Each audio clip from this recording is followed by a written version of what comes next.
যুক্তরাজ্যের আশ্রয় নীতিতে নেমে আসছে এক গভীর অনিশ্চয়তার ছায়া। হোম সেক্রেটারি শাবানা মাহমুদের ঘোষণায় অ্যাজাইলাম প্রার্থীদের জন্য নিরাপত্তার ধারণাটাই পাল্টে যেতে চলেছে।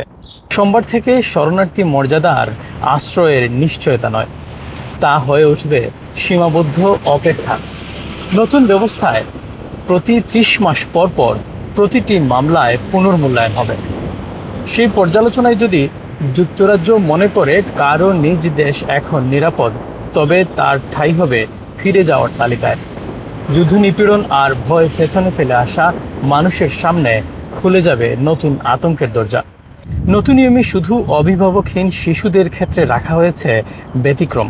সরকার জানাচ্ছে, পার্লামেন্টের অনুমোদন ছাড়াই এই সিদ্ধান্ত কার্যকর হবে। এক প্রজন্মের মধ্যে আশ্রয় ব্যবস্থায় এমন রদবদল লেবার সরকারের ভেতরেই ঝড় তুলেছে। Shariful Islam Chowdhury, N24 news, London.